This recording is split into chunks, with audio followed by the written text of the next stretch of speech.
So, The Last of Us 2 is undoubtedly a very divisive video game. It became clear that would be true well in advance of the actual release, but among the various controversies, the actual review process, effects, and legitimacy became a rather large focal point. To demonstrate what I mean by this, we can look at Metacritic, and it becomes painfully clear. The Last of Us 2 is, from a critic review perspective, one of the highest rated games of all time.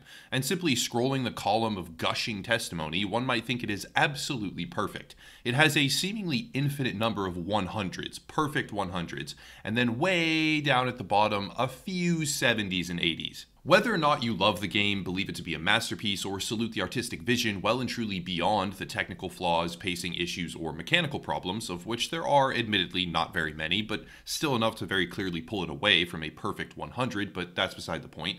Whether or not you view the storytelling, narrative, and whatever else to be a masterpiece or a dumpster fire, it's not really relevant. What is relevant is how the pre-release reviews for this game were and are almost unilaterally one-sided, while the actual discourse and sentiment it produced on launch day is anything but consistent. Now, I'm not going to argue that one score or the other when comparing user reviews to critic reviews is right or wrong. I have strong feelings about the game not being a perfect 100, but I think it is equally asinine to rate the game a 0 out of 100 or a 0 out of 10.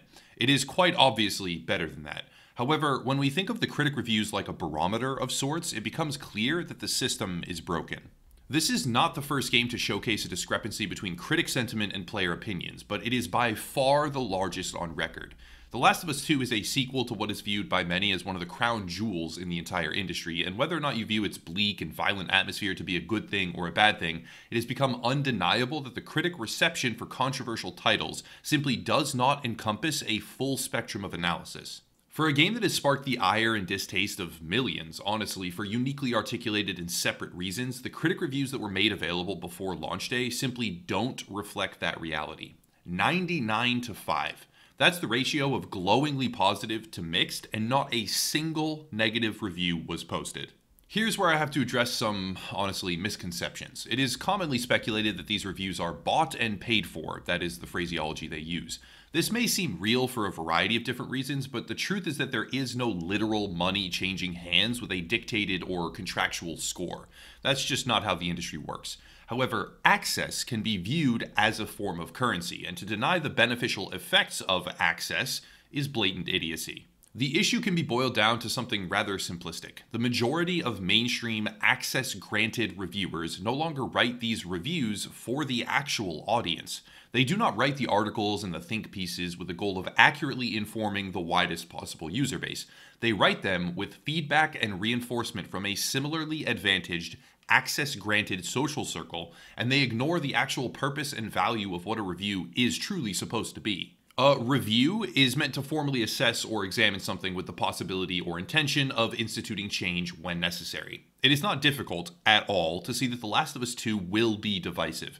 Anyone with half a brain can understand this within the first couple of hours easily, and the adequate critical response in the face of such controversy is to accurately relay to the audience how it may be received. Critic reviews, whether deliberate or incompetent, simply do not do this anymore. The reviews for an obviously controversial game should somehow translate that narrative division into some form of warning or reflection.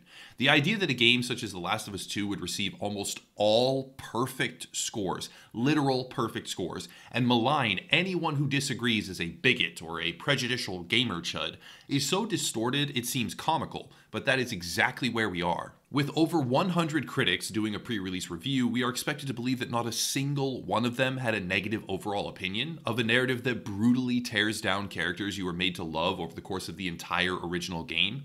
The idea that this can be true is beyond any reasonable forgiveness, and the fact that these critics align so closely while the wider audience does not paints a very clear picture of how the disconnect between what the critics say and what the audience actually feels has become almost insurmountable. The Last of Us 2 is not the only example of this, it is simply the largest in gaming right now. As another easy comparison, we can look at Rotten Tomatoes and the Dave Chappelle Netflix special. Sticks and Stones was a hilarious routine, and that is reflected by over 40,000 people who enjoyed it and chose to rate the segment. Inversely, of the 17 critics who submitted feedback, almost all of them hated it, and this type of ratio discrepancy cannot be looked at as anything other than a fundamental divide between critics and actual viewers. In the 1950s, a psychological study called the Asch conformity experiments perfectly showcased why and how this typically occurs. Effectively, one student and 7 different actors were given cards which depicted black lines of varying different lengths.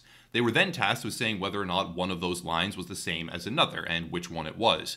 The actors would have scripted responses where they all chose an incorrect answer to see if the one true participant would change their answer and select something they believed or knew to be wrong simply because the others did. The result was that yes they would, and for most it was only a small number of times, but the vast majority did in fact modify what they chose based on what the others around them would pick at some point. And the exact same thing is happening in gaming media right now with regards to the review process. Mainstream reviews are not constructed to inform the audience about whether or not they should purchase any given game. They are not made to inform you about how much you might enjoy the product or not enjoy it for that matter. Instead, they are an intellectual echo chamber where journalists simply explore their own interpretations of what they believe is or is not high art. There is nothing intrinsically wrong with opinion or interpretation. Reviews are absolutely predicated largely on that material to begin with, but when that self-absorbed mindset supersedes the actual purpose of a review, and instead of informing or analyzing, it becomes a method by which to praise high art because it is so profound, it creates a scenario where 100 out of 100 is normalized in certain social circles, and then projected as a reality to a wider audience that absolutely does not and will never have agreed. And there was no warning or indication that that would be the case.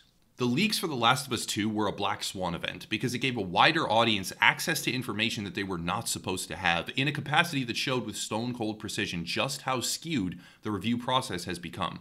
When a group of people exist in an ideologically homogenous environment, they will begin to echo with increasing volume, progressively, what those around them say. This ignores the added pressure of alternative perspectives being removed or outright suppressed. That's an entirely separate video, but even if happening in a completely natural way, it will lead directly away from critical analysis and directly towards praising something simply because of what you perceive it as having tried to say, rather than praising or criticizing the full scope of what it actually is. Many critics now condemn gamers who criticize The Last of Us 2 as being against female characters or hating a particular trans character or being somehow prejudicial in a multitude of separate ways. This is not the case. It can be true, and I'm sure it is true for a small number of players out there, unfortunately, but the actual list of critical gripes with this title is quite long. My entire 30-ish minute review never once mentioned character sexuality, identity, or gender. It simply was not something I cared to talk about because it felt like it was trivial, nearly meaningless as a part of the story. I had worried pre-release that if done in a certain way and with animosity, it could actually damage the industry for years, but it turns out the execution was practically banal and irrelevant. The true list of concerns that are being brought up by the wider player base is very long. Some characters just die and are never once mentioned again. There is repetition of shock value gore in a way that feels really lazy.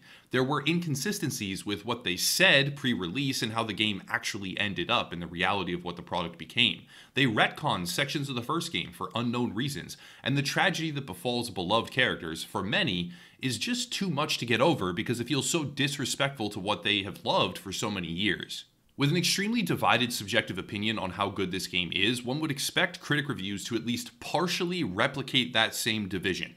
However, when they don't, and when their analogous opinions are so blatantly against a large section of the wider audience, we are forced to either accept that critics are all profoundly intellectual to such an extreme that they are right when the bulk of the player base is just too shallow or unintelligent to fully understand the work, or that they are no longer in tune with the legitimate process and the goal of what a review should be, and they have stopped producing work that can be used as a reliable barometer. If you write a college paper to get pats on the back from your classmates, you might fail the course. If you focus on what something tried to say, or might have represented, instead of what it is, what it actually legitimately is, you risk alienating the user base that previously relied on you for information. The Last of Us 2 is not a 0. It is not a 1 or a 2, but it can never, ever be a perfect score for probably a supermajority of actual players. Therefore, by displaying the colossal divide in critical reception versus actual audience sentiment, the game has pierced the veil of pre-release review tactics in a fairly definitive way. Many people were already fully aware of this divide, and it is definitely not new. The disconnect between gaming media and average players only seems to grow with time, depending on who you ask, but The Last of Us 2 is a glaringly obvious example, akin to The Last Jedi, which it's getting compared to all the time nowadays, which irreversibly changed the perception of Star Wars as a franchise for most of the older generations who originally grew up with its lore. The game does have value, honestly it does, but it will be forever remembered by many buyers and players as the moment they realized just how skewed the review process has become, and that praising a title for what you think the societal message is supposed to be, rather than how good the video game itself really is, has become the norm. That's it for today, though. If you want to support, there are links down below: merch, Patreon, Twitter, other social media, another gaming YouTuber to support as well, but I'll cut it there and stop rambling. As always, thank you all for watching, and have a nice night.